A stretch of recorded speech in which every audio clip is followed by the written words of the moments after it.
Bom, gente, hoje a gente vai retomar. Na última aula, a gente retomou a segunda parte da formatação condicional. A gente se aprofundou já em resposta à enquete que a gente fez com vocês. E a gente começou a trabalhar validação de dados e começou a trabalhar fórmulas e funções. A gente deu uma pequena introdução sobre fórmulas e funções. Então, já que a gente começou falando sobre funções, vamos retomar aqui e falar um pouco de funções. Pronto, vocês agora estão vendo a tela do meu computador. Aqui nós vamos trabalhar primeiramente com números. São dados fictícios, eu fiz uma pequena lista aqui de filiais e vendas, e a gente tem que determinar qual é a maior entre as nossas vendas. Bom, visualmente ou via formatação condicional é fácil, né? A gente podia ter colocado na formatação condicional que ele ia marcar aqui que 81 mil foi a maior venda. Visualmente também a gente consegue ver que 21 mil foi a maior. Mas como é que eu faço isso daí via fórmula? Digamos que eu queira premiar a filial que mais vendeu. Bom, para eu premiar, eu tenho que saber quem foi que mais vendeu. Para isso, o Excel ele conta com algumas fórmulas de máximo e de mínimo, ou de maior e de menor. Não é a mesma coisa, Daniel? Para o Excel, não. Tá? Na hora que eu coloco aqui máximo, a gente vai ter uma lista de valores como parâmetro. Lembra dos parâmetros? A gente está aqui mostrando qual é o parâmetro que é necessário colocar. Então, está aqui a minha lista como parâmetros. E ele obrigatoriamente vai me retornar o maior dentre esses valores. O mínimo faz justamente o caminho contrário. O mínimo a gente seleciona aqui entre a nossa referência, nosso intervalo de células que vai de B2 até B7, ele escreve aqui de B2 até B7, e ele vai me trazer o menor desses valores. No caso, se eu tenho aqui as minhas vendas, a minha maior venda foi 21 mil, a minha menor venda foi 23 mil. Digamos que você queira saber quem tirou o segundo lugar. Com o máximo, isso não é possível. Porque o máximo ele só vai trazer o maior valor. Para isso, o Excel conta também com as opções de menor e de maior. No maior, eu posso determinar qual é, na classificação, o que eu quero. Se eu quero o primeiro maior, o segundo maior, o terceiro maior e por aí vai. Então, eu tenho dois parâmetros. No máximo e no mínimo, eu só preciso fazer a referência. Posso botar quantas referências eu quiser. Lembra? Eu tenho um intervalo contínuo. No caso aqui, a gente colocou... Qual foi o intervalo contínuo que a gente colocou? A gente colocou o intervalo de B2 até B7. Isso é um intervalo contínuo. Nada impediria de eu botar intervalos não contínuos. Então, eu poderia colocar esses aqui e esses aqui. Então, ele pega dois intervalos, separa com ponto e vírgula, então a gente tem um intervalo não contínuo, né? Composto de dois intervalos contínuos. Vamos voltar ao que estava antes, o intervalo contínuo total, e vamos agora trabalhar com o maior. No caso do maior, eu pego o primeiro parâmetro, é a matriz, ou seja, é a referência, é o intervalo, onde é que estão os números que ele tem que analisar. No caso aqui vai ser também o nosso intervalo de B2 a B7. E logo depois o segundo parâmetro vai ser aqui o K. Se eu botar aqui o mouse em cima e eu clicar, apesar dele parecer que tem um link, ele não vai para canto nenhum, tá? Ele só vai te levar para essa parte.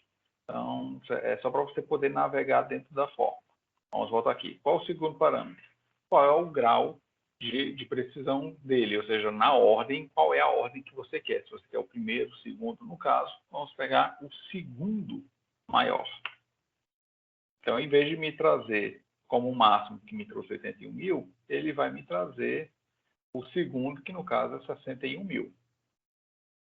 Daniel, está faltando ponto aqui. 61 mil, aquele já colocou o ponto, aquele botou o ponto, aquele não colocou. Vocês lembram qual é o atalho para a formatação completa? Para a gente colocar aqui, inclusive, com 0,00, Ctrl, Shift, 1. Daniel, mas eu não queria as duas casas decimais. Eu tenho aqui na opção dos números, que aqui eu também podia formatar, tá? Aqui também tem a opção das formatações. No caso aqui eu escolhi o número. Eu posso também aumentar e diminuir as casas decimais. Então, clica duas vezes aqui, eu diminuí, ele voltou para esse padrão que a gente já está utilizando nos outros. O menor funciona da mesma forma, né? Eu tenho aqui a matriz, ou seja, a área com a que eu quero trabalhar, e qual é o grau, primeiro menor, o segundo menor, no caso aqui vamos do segundo menor, e ele vai me trazer, ó, se o primeiro era 23, o seguinte vai ser o 25. Outra forma de eu pegar a formatação do de cima é utilizando o pincel de formatação, está aqui em cima. Quando você clica no pincel de formatação, ele copia a formatação que você tem e quando você clica aqui, ele vai colar. Então, ele vai pegar a formatação do de cima e colar no de baixo. É mais uma forma de você poder reproduzir e manter o padrão. Tem uma terceira forma, que é o que a gente mais utiliza. Digamos agora que eu queira o terceiro menor. Menor, mesmo parâmetro, terceiro. Ele também não pegou a formatação. Qual é a terceira forma, Daniel? Você dá um Ctrl C e na hora de colar, você pode colar apenas os formatos. Ele faz a cola, ele cola o formato. Eu trabalhei duas coisas distintas aqui, né? Eu trabalhei tanto o formato quanto as fórmulas máximo, mínimo, maior e menor. Entendeu? Parece muito básico. Isso aqui eu não estou vendo muita prática no meu dia a dia, meu dia a dia de assessor, meu dia a dia de consultor. Na verdade, lembra quando a gente faz aquelas planilhas e que o pessoal chega assim, não, mas eu quero botar no máximo 120% de atingimento. Eu quero a média, mas eu vou topar ela em 120. Não pode passar disso daí quando eu vou tirar a média dos atingimentos. Alguém já passou por essa situação? Eu já passei dezenas de vezes. Tá? Então, eu posso pegar aqui o meu cálculo. Vamos lá. Qual vai ser meu cálculo? Vai ser a média desses números. Então, as vendas aqui na média, eu estou vendendo 46 mil, tá? Mas digamos que você queira colocar como um parâmetro máximo aqui para você conseguir fazer essa média, 70 mil. Ou seja, o máximo que ele pode colocar aqui é 70 mil.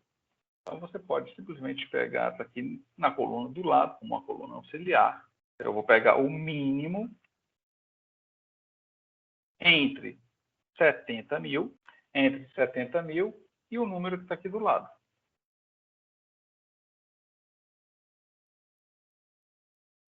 Você vê que ele copiou todos os números, exceto aqui, porque 81 mil passou de 70. Então, aqui ele pegou o máximo entre 70 mil e o B5. E agora, se eu quiser tirar a minha média, em vez de eu tirar a média desse grupamento aqui, eu posso pegar a média deste grupamento. E aqueles meus 46 mil virou 44 mil. Porque eu coloquei um teto. A mesma coisa funcionaria para um mínimo, né? Um piso. Só que em vez de eu usar o mínimo, eu usaria o máximo. Ele ia pegar o valor maior entre o meu piso e o cálculo. Nada impede da gente usar as duas em conjunto. Digamos que eu queira aqui, para essa relação, um piso de 30 mil. Então, eu vou colocar aqui máximo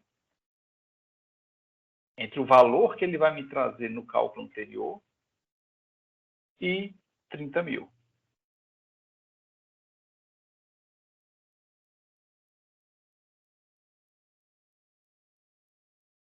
Os valores que estavam abaixo de 30 mil, ele trouxe para 30 mil, e os valores que estavam acima de 70, ele trouxe para 70. Então, bastou eu colocar um dentro do outro. Se eu tivesse feito o contrário, tivesse botado o mínimo, e aqui dentro eu ter posto o máximo com 30 mil, ia dar a mesma coisa. Como é que o Excel está entendendo essa fórmula, como é que o Excel está calculando isso. Se você quiser acompanhar a forma como o Excel pensa na solução de uma fórmula, existe aqui na barra de fórmulas a opção avaliar a fórmula. Então ele vai te mostrar passo a passo o que o Excel está fazendo para calcular isso. Então vamos lá, vamos avaliar essa fórmula. Você note que a primeira coisa que está sublinhada aqui é a função de dentro, é o mínimo 70.000 B5. Quando eu clico em avaliar, ele vai resolver aquele primeiro. Ele vai dizer, olha, eu analisei aqui, ele é 70.000. O resultado daquele cálculo, que antes era mínimo entre 70.000 e B5, é 70.000. E agora eu vou avaliar o do parênteses de cima. Então, ele sempre vai do parênteses menor até pegando o global, o parênteses maior. Então, agora o que ele vai pegar é o valor máximo entre 70.000 e 30.000. Ora, o valor máximo entre 70.000 e 30.000 é 70.000. Avaliou 70.000. Quando a gente pega sempre uma fórmula muito complicada, você não está entendendo, poxa, por que o Excel deu esse resultado? Não era o resultado que eu estava esperando. Isso daqui deu algum erro. Onde é que está pegando o erro? A gente usa o avaliar a fórmula para ir passo a passo, tentando descobrir onde é que está isso. Daniel, eu quero utilizar isso daqui para fazer as minhas metas baseadas nesse histórico. Só que eu não posso pedir para o cara 35.825 de metas. Preciso de um número mais arredondado. Eu preciso de um número que eu possa entregar para ele, para que ele possa fazer. Então, vamos lá, vamos apagar essas duas. Então, como é que a gente faz para trabalhar arredondamentos? Muitos aqui precisam fazer o uso de arredondamentos nas nossas fórmulas. A gente já ensinou na formatação, na hora que o Excel vai exibir um dado, ele próprio faz aqueles arredondamentos. Se a gente colocar com 2 casas decimais a exibição, ele vai ter arredondamentos. Se a gente colocar com 3, com 4, com 5, ele vai fazer o arredondamento matemático. Mas e se eu quiser que seja exato? Se eu quiser que ele já tenha aquele valor com 2 casas decimais, ou que eu queira arredondar para o milhar mais próximo, ou que eu queira arredondar para a centena mais próxima, né? Aí a gente tem o arred. Se eu pegar aqui arred este número com 0 casas decimais, como esse número aqui é um número inteiro, ele não fez mudança nenhuma. Tá? Se eu tivesse nesse número aqui, tipo 56,56, ele vai arredondar para cima. 35.825,56, ele vai arredondar para cima, porque eu disse que é 0 casas decimais. Se eu estivesse trabalhando esse número em um cálculo tipo de atingimento, eu trouxe isso aqui como uma meta com que eu estaria exibindo e o cálculo do atingimento não ia bater uma coisa com a outra. Então, a gente usa o arredondamento para entregar um número já arredondado para um cálculo do Excel. Se eu quiser, mas esse número aqui não me atende, eu preciso que seja um número inteiro. Estou trabalhando com quantidades muito pequenas. Para o cara entregar, eu preciso arredondar isso daqui para cima, obrigatoriamente. Se aqui fosse, por exemplo, 35.825,30, eu preciso que ele seja 826. Eu tenho que arredondar ele para cima. Como é que eu faço isso? Sempre vai ser para cima. Sempre preciso pegar um inteiro superior. Bom, se você precisa desse cálculo, a gente tem o arredondar para cima. Arredondar para cima, você pega aqui o número e quantas casas decimais. No caso, eu quero nenhuma casa decimal, 0. Ele arredondou para 26. Se a gente exibir aqui a quantidade de casas decimais, não tem casa decimal, está tudo 0. Por quê?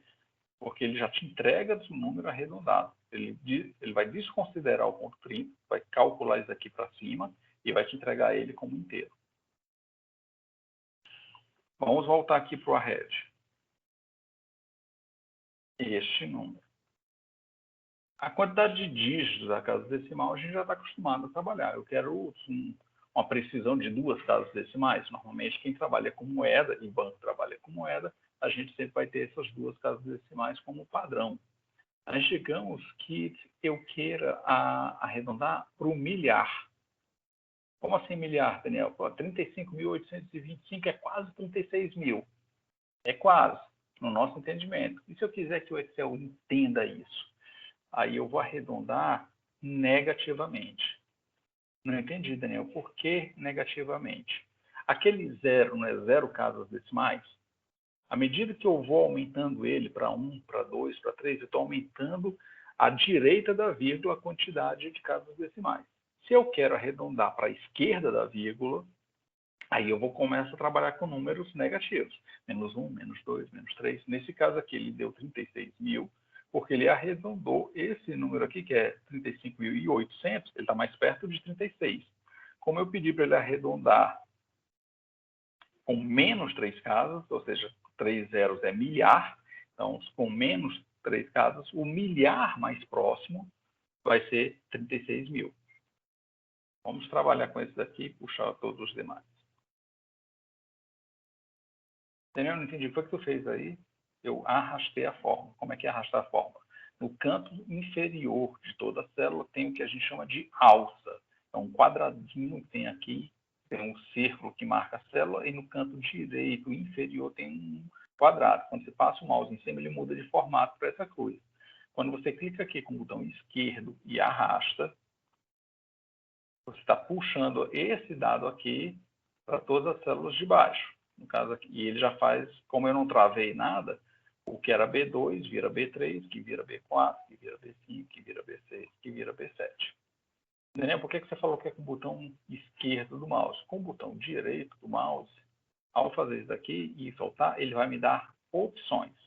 Eu posso preencher sem a formatação, eu posso preencher com a formatação, ou eu posso copiar exatamente o dado que está na célula.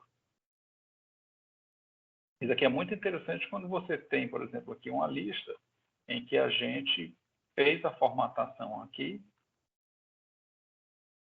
manualmente. A gente não usou a formatação condicional, a gente fez manual. Se eu for arrastar essa fórmula aqui, ele vai tirar aquela formatação, porque ele copiou esse por cima desse, por cima desse, por cima desse, por cima desse, por cima desse. Eu não quero isso. Eu quero copiar, com o botão direito eu puxo, escolho sem a formatação, ele copiou o dado, mas sem mexer com a formatação que estava nele. É muito útil quando a gente está trabalhando com a tabela, para não ter que, droga, copiei, agora tem que pintar um por um todo de novo, não precisa mais, tá? A gente pode utilizar dessa forma.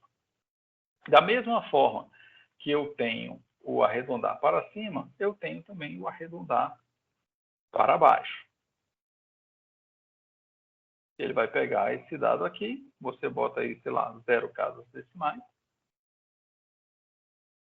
e que mesmo que esse número aqui, depois da vírgula, seja um número que normalmente o Excel arredondaria para cima, ele continua mantendo ele para baixo.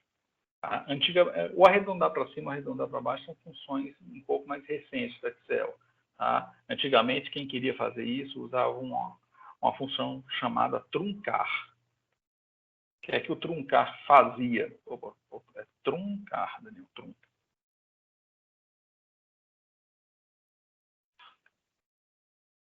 O que é que o truncar fazia? Você pega aqui o número, quantidade de dígitos eu quero 0, ou então não preenche, que ele automaticamente pega 0, e ele corta na vírgula. Ele não quer nem saber o que tem depois da vírgula.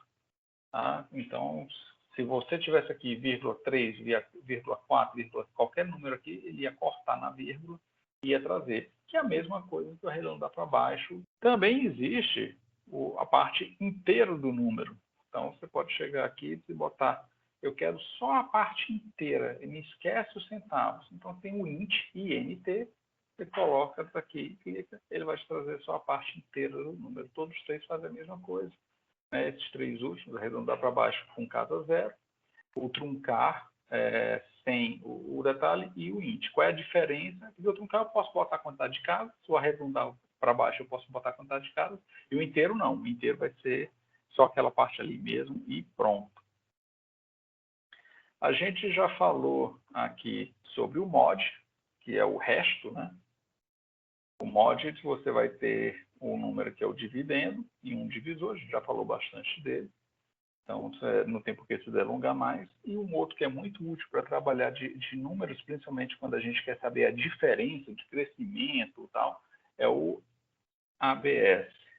O que é o ABS? É valor absoluto. Então, ele, independentemente do número, ele sempre vai estar te trazendo a diferença. Então, se eu quero saber a diferença entre a coluna B e a coluna C, ou seja, quanto foi que eu estou abrindo mão ou eu estou me distanciando do que eu calculei para ele. Lembra que para essa pessoa aqui, no caso da Nordeste, né, eu arredondei na terceira casa no milhar. Então, se eu pego esse número menos esse número, dentro da fórmula de ABS, ele vai me trazer a diferença 321, independentemente se for para cima ou for para baixo. Eu estou só querendo calcular qual é a diferença. Tá? Aqui, por exemplo, como foi arredondado para cima, né, ele vai me trazer 61. Ou seja, que é esse número daqui menos esse. Esse aqui que eu arredondei para baixo, ele vai me trazer 418. Se eu não tivesse com ABS, o que é que ia acontecer? Esse aqui é negativo. Esse daqui é positivo, esse daqui é negativo, esse daqui é negativo, esse é positivo, esse é positivo. Eu só queria saber a diferença para criar, tipo, a variação, a maior variação que eu tive aí entre um e o outro, com meus arredondamentos, né? Eu posso utilizar mesmo o ABS. Então, eu sei aqui, por exemplo, que quando eu fiz esse arredondamento para 3 casas de milhar, né, o máximo que eu me distanciei da meta original foi de 440. O meu desvio padrão aí vai até 440. Mais ou menos isso que a gente está querendo ver aqui. Com textos, o básico dos textos para a gente trabalhar. Eu falei na primeira aula de que se você quiser transformar um número em texto, né? Eu tenho aqui um número, eu botei 1, basta eu pegar um igual, colocar aquele número e com o i comercial juntar ele com um espaço vazio. Espaço vazio para o Excel são duas aspas juntas. Então, na hora que você junta duas aspas, ele entende que é um espaço vazio. Então, automaticamente, isso aqui que é um número, agora passou para texto. Vamos aqui aumentar as casas decimais. Tá vendo? Isso daqui que é número, existem casas decimais. Isso daqui embaixo é um texto. E por ser texto, não tem casa decimal. Vou apagar aqui. O Excel tem também uma função chamada concatenar. Aqui, no caso aqui, se eu vou concatenar curso, Excel, fundamental. Notem que ele juntou tudo. Curso Excel fundamental, consistendo uma coisa só. Por quê? Porque o que concatenar faz é isso, é juntar. E eu não dei espaço para ele. Se eu quisesse que desse um espaço usando o concatenar, eu teria que colocar aqui também um espaço, e todo texto dentro de uma fórmula eu tenho que colocar entre aspas. O segundo parágrafo é a segunda palavra. O segundo parágrafo, não, desculpa. O segundo parágrafo é a segunda palavra. Aí eu coloco mais um espaço e o último, na hora que eu coloquei, curso Excel fundamental. Ele juntou essas 3 células aqui via concatenar. Não se usa muito concatenar, tanto que quando a gente colocar aqui o concatenar, ele tem um avisozinho, um ponto de exclamação avisando que isso aqui é legado, é uma fórmula legada, ou seja, ele coloca só para manter compatibilidade com as versões anteriores do Excel, mas realmente ele não faz mais uso. Por quê? Porque basta você usar o E comercial. Da mesma forma, eu posso botar aqui curso, E comercial espaço, E comercial Excel, E comercial espaço, E comercial fundamental. O resultado é o mesmo. Recentemente, o Excel acrescentou mais uma função. Isso daí só vai a partir da versão do 365, da versão 2002 para cima, que é o unir texto. O unir texto, o que é que ele pergunta? Qual é o delimitador? Ou seja, o que é que você quer colocar entre entre os termos dos seus parâmetros? Então, eu quero colocar um espaço. O que é que ele faz se tiver vazio a sua referência? No caso, eu quero que ele ignore as células vazias. E depois, tá, cadê o texto? Eu quero esses 3 textos. Aí eu posso colocar direto. No concatenar, eu tenho que clicar um por um. Eu tenho que botar na primeira célula, ponto e vírgula, segunda célula, ponto e vírgula, terceira célula. Eu não consigo fazer a seleção de um intervalo contínuo. Né? No caso aqui, eu estou pegando de A1 até C1. No unir texto eu posso. Quando eu clicar, ele bota curso, espaço, Excel, espaço fundamental. Essa é uma nova fórmula do Excel, há muito tempo pedida. Porque esse negócio tem que ficar botando um por um com ponto e vírgula, ou então tem que ficar colocando e comercial com espaço. Realmente é muito cansativo. Aqui eu estou com 3 palavras. Imagina isso aqui para uma lista muito grande de termos. Né? Então, está muito tempo que se pede essa fórmula, o unir texto. E na última versão, em maio do ano passado, que é 2002, a versão 2002 veio, eles incluíram o unir texto. Muitas vezes, quando a gente importa uma lista, uma tabela, tal, ela vem com alguns erros. Erros porque alguém digitou errado. Na hora de digitar, ligando caps lock, desligando caps lock, colocou em maiúscula, colocou em minúscula, o que não devia. Você recebe uma lista de matrículas, aí o F vem minúsculo umas vezes, outras vezes vem maiúsculo. Essa falta de padrão incomoda muito, principalmente o pessoal que tem transtorno obsessivo compulsivo. Então, como é que a gente corrige isso através de fórmula? A gente pode, por exemplo, aqui, se eu quero tudo isso daqui como maiúsculo, eu posso utilizar o maiúsculo. Maiúscula, eu seleciono aqui o termo, a área que contém o texto, no caso, o texto está na A5, eu botei A5, dei Enter, ele colocou tudo, curso Excel fundamental. E aqui. Minúsculo, a mesma coisa.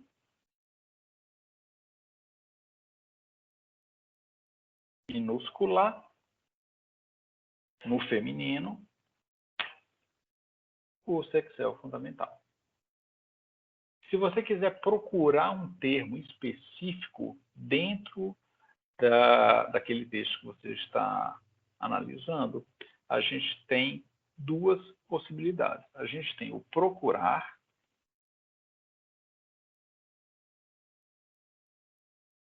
e a gente tem o localizar. Daniel, qual é a diferença entre procurar e localizar? Vamos ver aqui. Eu quero localizar a letra E.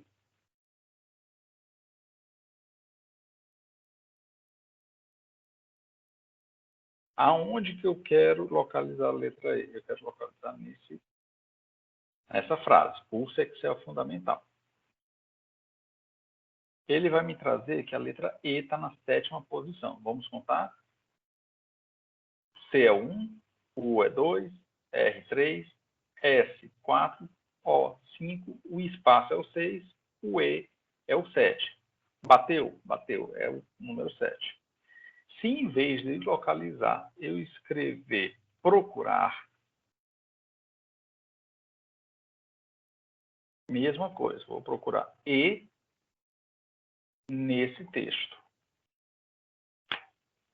Ele me trouxe 19. Por que o procurar me trouxe 19 e o localizar me trouxe 7? Não é porque eles estão apontando para as coisas erradas, é porque no primeiro eu coloquei E e ele saiu procurando E e ele não considera o que é maiúsculo e o que é minúsculo. Vejam que o primeiro E, o que está em Excel, é minúsculo. Na hora que eu coloquei aqui na busca, eu coloquei na minha busca um E maiúsculo. Então, onde é que está o primeiro E maiúsculo? Está em fundamental, está em main. Então, é a posição número 19. A diferença entre localizar e procurar é isso. É que o localizar ele vai procurar independente se maiúsculo ou minúsculo, e o procurar, ele leva em consideração se o que você está procurando é um maiúsculo ou um minúsculo. Essa questão da procura é interessante para a gente fornecer dados para outras funções do Excel. Todo mundo aqui já deve ter visto o esquerda ou o direita. Digamos que nessa frase eu queira a primeira palavra que tem nela. No caso aqui, qual é a primeira palavra? É curso. Então, se eu quisesse usar o esquerda, eu poderia aqui, esquerda, essa frase. Curso tem quantas letras? 1, 2, 3, 4, 5. Tem 5. Então, eu coloco um segundo parâmetro. Está vendo aqui embaixo escrito nas opções? É número de caracteres. Então, o primeiro é o texto. Onde é que está o texto? Está no A5. Qual o número de caracteres? Eu quero 5 caracteres. E ele vai me trazer curso. Tá, Daniel? Mas se eu não souber que a palavra tem 5 caracteres, digamos que em vez de curso, a pessoa pegou lá e escreveu cursos no plural. Aí ele já buscou aqui curso. Mas eu não queria as 5 primeiras letras. O que eu queria era a primeira palavra. O que é que determina que aquela é a primeira palavra? O espaço. Então, eu posso aqui, na minha fórmula de esquerda, em número de caracteres, procurar onde é que está o espaço. Como é que eu procuro onde é que está o espaço? Ou eu uso localizar, ou eu uso procurar. No caso aqui, vamos botar o procurar. Procurar, aspas, espaço, aspas, ponto e vírgula. Onde é que está o texto? Na A5. Ok. Ele deu erro porque eu não fechei o parênteses. Ele me trouxe aqui cursos. Eu acertei, Daniel.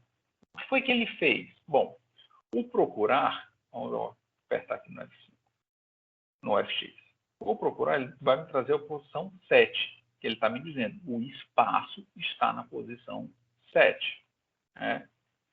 6 letras do curso e 7. Então, ele está me trazendo o 7 e colocando o 7 no segundo parâmetro da esquerda. Aqui, o primeiro parâmetro é cursos Excel fundamental, o segundo parâmetro ele está colocando aqui igual a 7. Quem é esse 7? O resultado do procurar.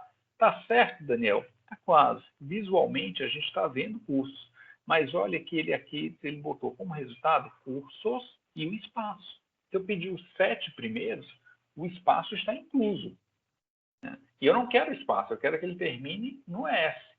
Então, seria o procurar, que vai me trazer o 7, e eu coloco aqui menos 1. Então, ele pega cursos. E agora ele tirou o espaço que estava no final.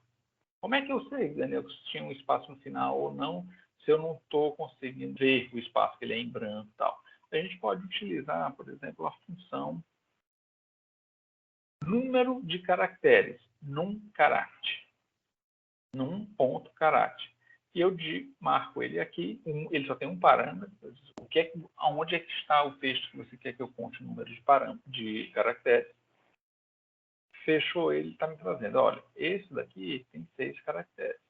Se eu tirar aquele menos 1, que a gente tinha colocado há pouco, ele está dizendo que tem 7 caracteres. É uma palavra de 6, tem 7 caracteres. Tem alguma coisa de errado. Tem alguma coisa errada aí. Já que ele está me eu estou vendo 6 letras, ele está me contando 7, tem um sobrando. E o que é que está sobrando? O espaço no final. Tá? A mesma forma a gente pode trabalhar para a nossa última palavra. Qual é a última palavra? É o fundamental. Né? Se eu sei que esse daí tem 2 espaços, né? Então eu preciso procurar o segundo espaço. Eu quero o fundamental. Vamos lá. Posso usar o direita. Mesma coisa aqui no curso. Ponto e vírgula. Quantos caracteres da direita? Quantas letras tem fundamental? 1, 2, 3, 4, 5, 6, 7, 8, 9, 10, 11. 11 letras.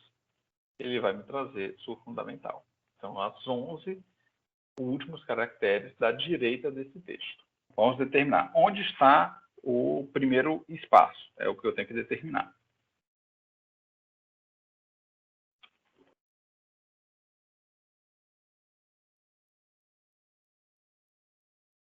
O primeiro espaço, para eu procurar ele, eu tenho que usar o procurar ou localizar, tanto faz. O espaço não tem maiúsculo nem minúsculo. Nesse texto. Qual é a resposta? A resposta é 7. Onde está o segundo espaço?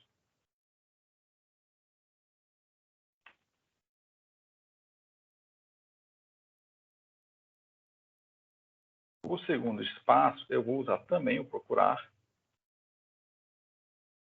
Tenho que procurar o espaço nesse texto. Só que o terceiro parâmetro dele é a partir da onde que eu procuro, o número inicial. Que esse é um parâmetro, também está entre colchetes, então é um parâmetro opcional, que a gente não usou no primeiro. Por que, que a gente não usou no primeiro? Porque eu queria o primeiro espaço, então ele vai começar do 1. Se eu não mostrar, se eu não informar para ele qual é o número inicial, ele automaticamente assume que é 1. Como é que você sabe disso, Daniel? A gente for aqui na função, está escrito. Ó. Especifica o caractere a partir do qual a pesquisa será iniciada. O primeiro característico no texto é o caractere número 1. Quando não é especificado, o número inicial é igual a 1. O Excel assume que é 1. Nesse caso aqui, eu quero que o número inicial seja o local do primeiro espaço. Mais 1. Por que mais 1? Porque se eu começar a procurar do espaço, ele vai me trazer a posição do primeiro espaço. Isso eu já sei. Então, tem mais 1 que é para ele começar a procurar em seguida. Ó. Eu não coloquei o mais 1. Coloquei 7. Aqui mesmo, na nossa tela dos argumentos da função, ele já está me dando resultado. Qual é o resultado que ele está me dando? 7. 7 eu já tenho. O que eu quero saber é o segundo espaço. Então, eu tenho que dizer para ele começar a procurar na casa à frente do primeiro espaço. O primeiro espaço está no 7. Então, ele vai me trazer que é 13. Então, o segundo espaço é 13. Então, como é que eu vou extrair aqui o texto do Excel? Ora, do texto eu quero esse. O número inicial vai ser logo após o primeiro espaço, né, porque eu quero extrair Excel. Onde é que está o espaço? Está em 7. Só que eu quero mais 1, que é para ele começar no caractere seguinte. E quantos caracteres que eu tenho que trazer? Eu tenho que trazer a diferença entre a posição do segundo espaço e a posição do primeiro espaço. No caso, seria 13 menos 7. E são 5 posições. Quando eu dou Enter, ele vai me trazer Excel. E esse Excel aqui já tem um pequeno erro para mim, que é o fato de que Excel está em minúsculo. Ah, Daniel, como é que eu vou botar essa primeira em maiúsculo? Ah, eu pego o primeiro caractere da esquerda, uso a fórmula de maiúsculo e pego todos os demais caracteres da direita e coloco a fórmula de minúsculo. É isso, Daniel? Pode ser, mas isso é um jeito difícil. Na verdade, eu prefiro colocar aqui primeiro maiúsculo. Existe a forma primeiro maiúsculo, ou melhor, existe a função primeiro maiúsculo no Excel. Na hora que eu coloco aqui, ele vai automaticamente converter a primeira em maiúsculo. Da mesma forma, se eu quiser fazer isso para um todo, né?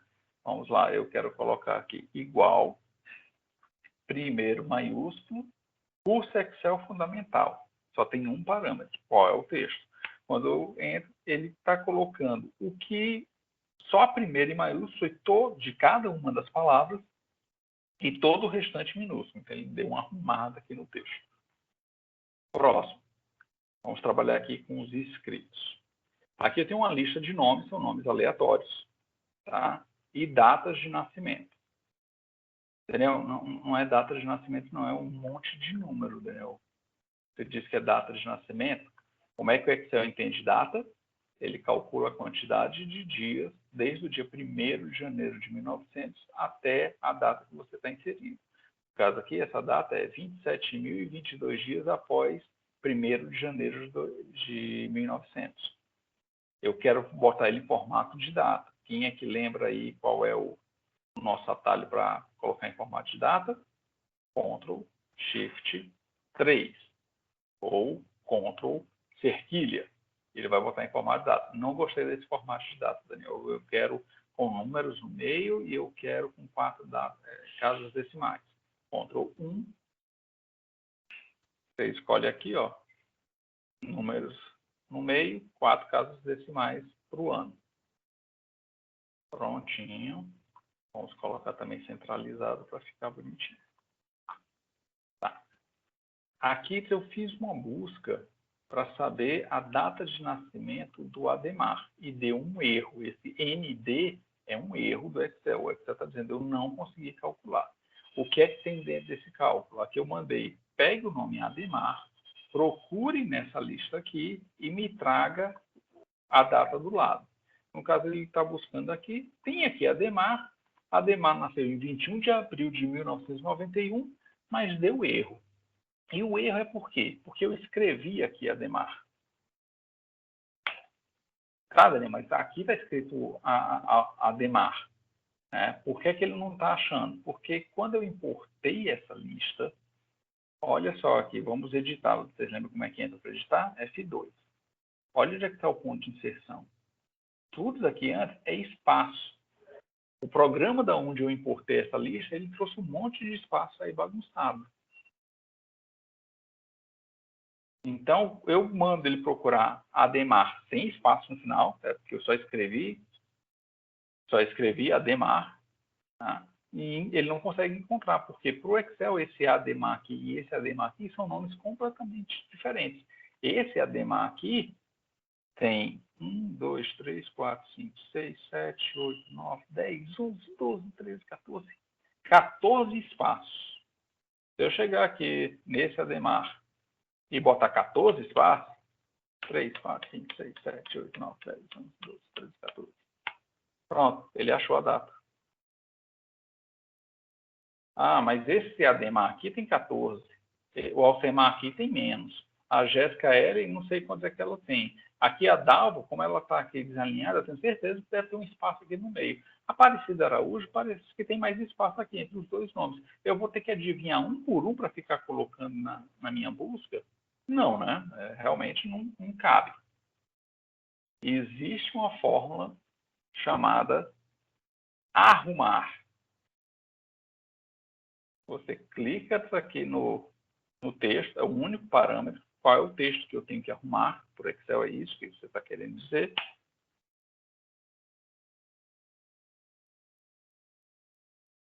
E prontinho. O que é que o arrumar faz, Daniel? Que coisa bonita, ficou tudo alinhadinho. Ele tira todo o espaço que está sobrando. Ou entre as palavras, se tiver mais de espaço, ou antes ou depois. Bom, o arrumar ele faz isso, né? Ele tira os espaços antes, os espaços depois, os espaços meio e deixa o texto bonitinho.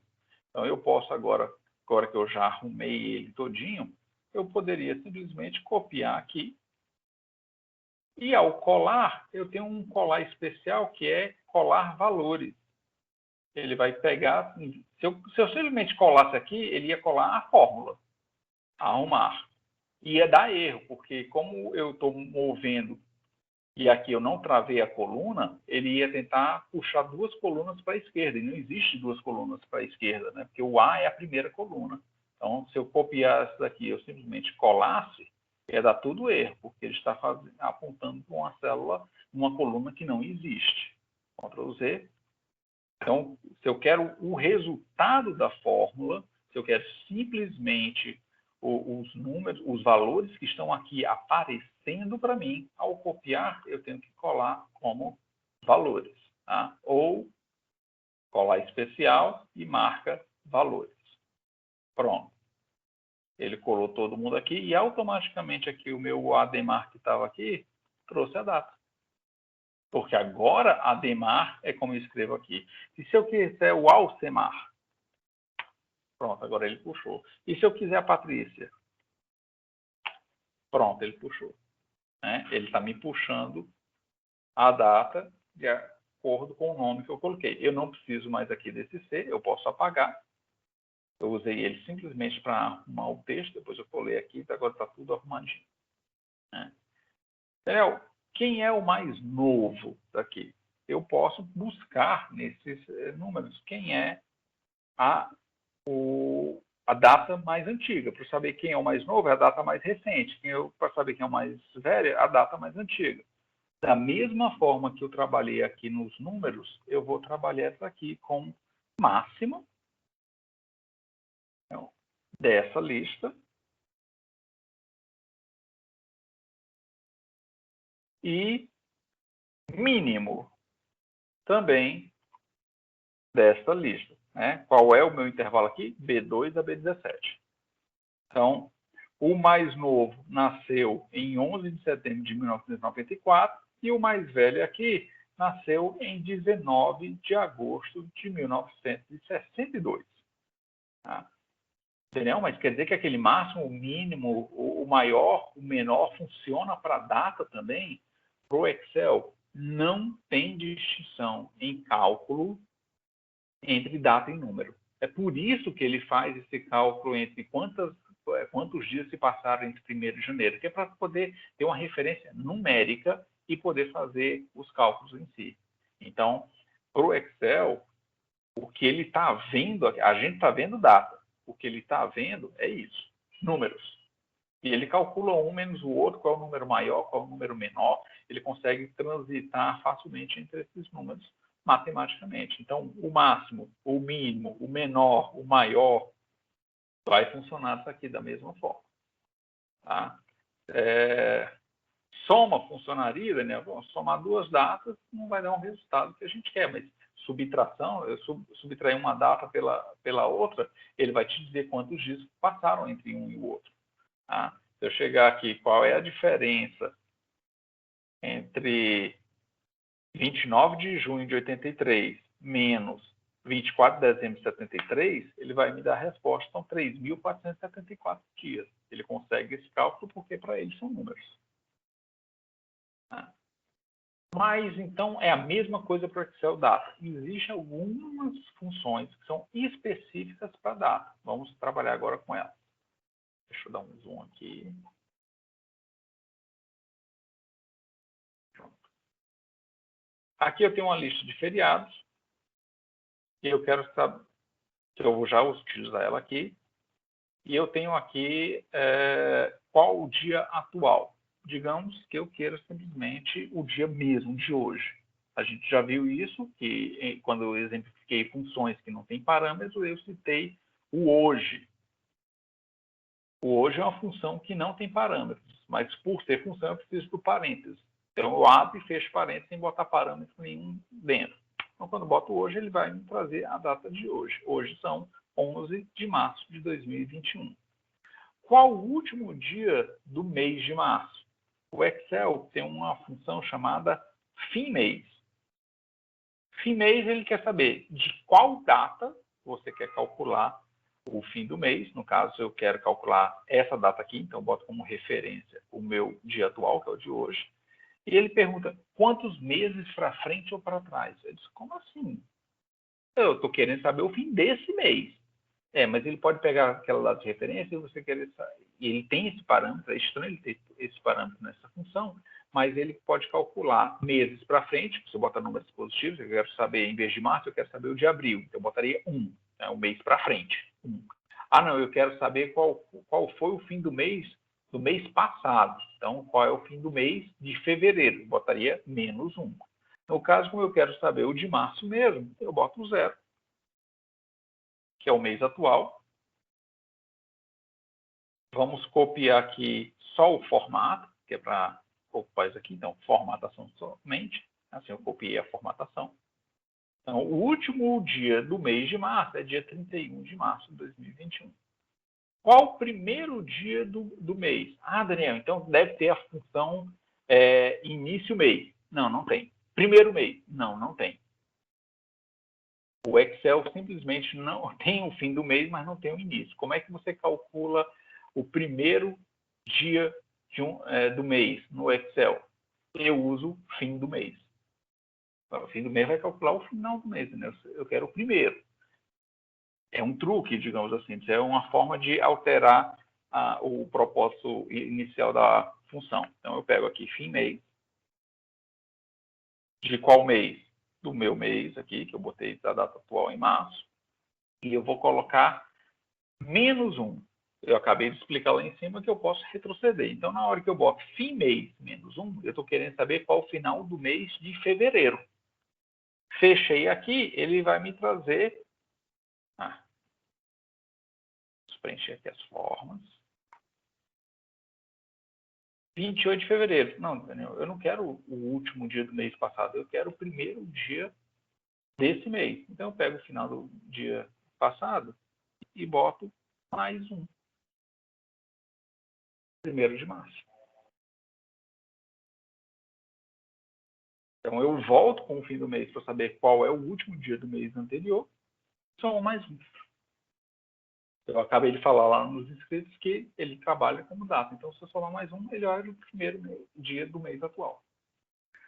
Quantidade de dias úteis. Se eu botar, como eu já expliquei na planilha anterior, 31 menos 1, ele vai me dizer que tem 30 dias aqui.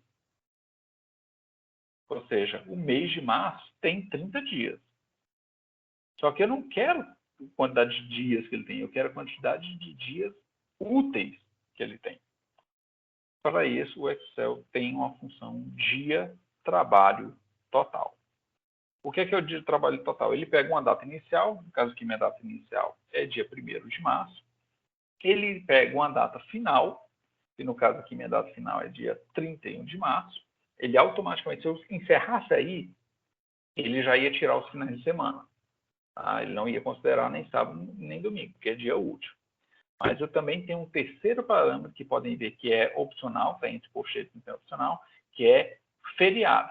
Daniel, então é só botar aí que março tem um feriado. Eu sei que não tem, digamos que tivesse. Não, não é um número. Ele quer as datas. Ele quer uma relação de datas que são feriados. Ainda bem que eu tenho uma guardada bem aqui. Então, aqui eu marquei todas as datas que são feriados. Né? Dei Enter, pronto, tem 23 dias úteis. Se não tivesse o feriado, se eu não preenchesse a parte de feriado, vamos lá. Dia, trabalho total, data inicial 1º de março, data final 31 de março, e eu não vou preencher feriado, já que ela é opcional, vai funcionar do mesmo jeito. Ele me deu 23. Por que deu o mesmo resultado, Daniel? Porque não existe feriado em março. Então, o fato de não ter feriado em março vai dar o mesmo resultado. Se em fevereiro teve feriado, a gente teve 2 feriados em fevereiro. Né? 3, né? O feriado bancário foram 3. Então, e se em vez de botar aqui na data atual hoje, a gente tivesse colocado aqui, sei lá, 10 de fevereiro. Então, agora a data seria fevereiro. O último dia do mês de fevereiro é 28 de fevereiro. O primeiro dia do mês de fevereiro, 1º de fevereiro. Quantidade de dias úteis, considerando os feriados, 17. Desconsiderando os feriados, 20. A diferença aqui é 15, 16 e 17 de fevereiro, que está na minha lista de feriados do primeiro semestre. Então, a forma da gente calcular a quantidade de dias úteis é essa. Daniel, eu quero saber do mês atual quantos dias úteis já se passaram. A gente pode pegar aqui, dia, trabalho total. A data inicial vai ser o começo do mês e a data final vai ser hoje. Hoje não, né? Minha data de referência aqui, dia atual. E considerando também os feriados. Então, hoje seria o 8º dia, né? Hoje não, dia 10 de fevereiro é o 8º dia útil do mês. Se a gente voltar aqui para colocar o hoje, pronto, hoje é o 9º dia útil do mês de março. Bom, gente, é isso. Acho que foi bastante extenso. Curta o vídeo, se você tiver gostado. Não esquece aí de comentar o que a gente pode melhorar para poder trazer cada vez um conteúdo melhor para vocês. E conto com vocês na próxima aula, na próxima terça-feira. Tá bom? Muito obrigado.